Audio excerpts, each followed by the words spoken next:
How to Have a Good Day. This is the author, Caroline Webb.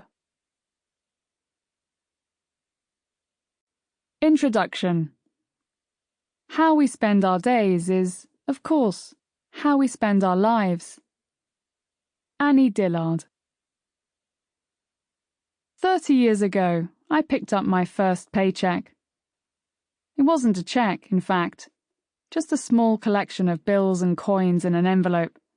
My wages for working as a clerk in a local supermarket. On the face of it, it wasn't a great job. It was poorly paid and certainly not glamorous. I stacked shelves, mopped floors, and wore a company-issued uniform marked with stains from its previous owner. The manager was gruff and kept an eye on the store from a booth high above the shop floor. And yet, somehow, I liked it. There was camaraderie among the staff, and even the occasional night out together. I took pride in pleasing customers with my speed at the register. I felt useful. 6 years later, I landed a far more upscale role as a researcher at an economics institute. I had my own office and a surprisingly large number of recycling bins all to myself. But I soon felt strangely miserable. I couldn't get anyone to pay attention to my work, and I drifted. I wrote an enormous, earnest report on economic development in post-communist Europe that I'm pretty certain nobody read. I was dealing with what we'd these days call a first-world problem, and I knew I was lucky to have the job. But it became hard to summon the energy to turn up to work every day. And at that point in my life, I didn't know how to turn it around. I treaded water till my contract was up, then quietly moved on. Over the course of my life, I've done a lot of different types of work. Some of it worse and some of it better than those 2 early jobs of mine.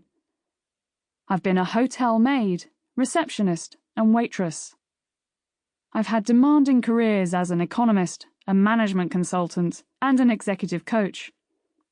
I've worked in the private sector and the public sector.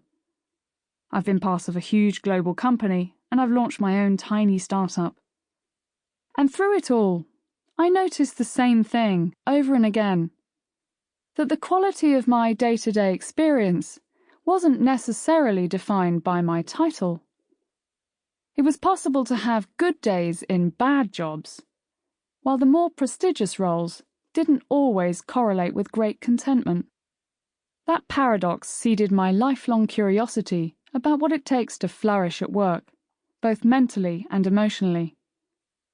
It became something of a personal cause as I sought to find the right way to handle the increasing intensity of my professional life, and even more so once I noticed how my colleagues and clients often felt frustrated and worn down, making it hard for them to function at their best.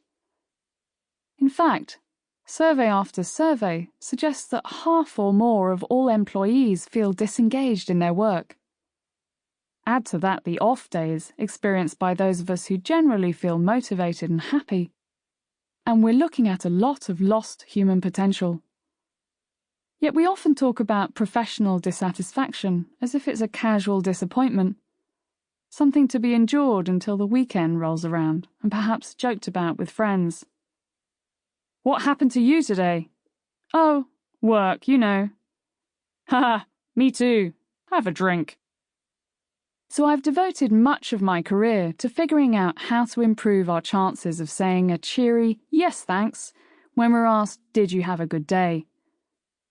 My 12 years with McKinsey and Company, the management consultancy, helped greatly in my pursuit of that goal, since it gave me the opportunity to find out what everyday life was like inside hundreds of workplaces.